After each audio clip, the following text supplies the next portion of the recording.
देखिए एनसीईआरटी में जो 6ठी से 8वीं तक होता है वो थोड़ा सा विस्तार में 9वीं 10वीं में होता है।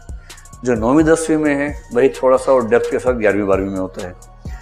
तो जिस विषय में आप 11वीं 12वीं को सीधे टच कर सकते हैं, समझ में आता है, 11वीं 12वीं काफ़ी है। अगर आपको लगता है कि नहीं थोड़ा सा टफ लग रहा है, बैकग्राउंड वैसी नहीं है, तो 9 10 से शुरू कर दीजिए। अगर समय भरपूर है आपके पास तो 6ठी से करने में भी कोई दिक्कत नहीं, क्योंकि 6ठी से 8वीं पढ़ेंगे तो 9वीं 10वीं में रिवीजन अपने आप हो जाएगी उसकी। फिर 11वीं 12वीं में सेकंड रिवीजन भी हो जाएगी, कुछ नई चीज़ें भी मिल जाएंगी।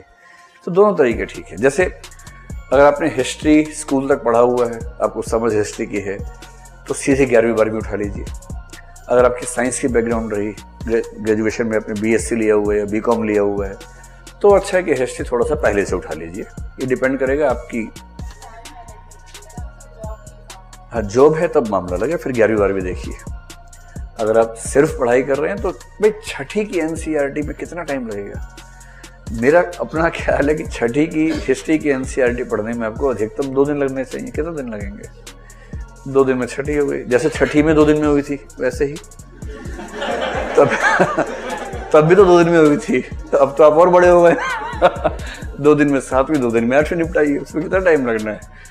तो मेरी अपनी समझ है कि हिस्ट्री 6ठी से 12वीं तक करने में आपको 20 दिन लगभग लगने चाहिए, अगर आप फुल टाइम उसको कर रहे हैं तो ऐसे करते करते 6 से 7 महीने में आप 3-4 सब्जेक्ट की एनसीईआरटी खत्म कर सकते हैं। कोई बहुत बड़ी बात तो नहीं है। पर हाँ, अगर आप जॉब में हैं और समय मैनेज नहीं होता तो आप सीधे 11वीं 12वीं उठा के देखिए। अगर लगे 11वीं 12वीं मैनेज नहीं हो पा रहा है तो पीछे जाइए, वरना उससे काम चला सकते हैं। और टेस्ट करने के लिए दृष्टि की वेबसाइट पे एक सेक्शन है एनसीईआरटी टेस्ट नाम से, देख लीजिएगा उसको। तो एनसीईआरटीज में हर किताब के हर चैप्टर पे हमने क्वेश्चंस दे रखे हैं प्रैक्टिस के लिए। जो चैप्टर पढ़ा उसकी प्रैक्टिस देखिए, वहाँ सारे क्वेश्चंस आप कर पा रहे हैं नहीं कर पा रहे हैं। हर क्वेश्चन के बाद उसकी व्याख्या भी दे रखी है कि इसका आंसर ये होना चाहिए था। तो इससे आपकी एनसीईआरटी न केवल आपने पढ़ ली, बल्कि आप ये भी देख पाए कि आपकी पढ़ाई का जो निचोड़ है वो क्या निकला।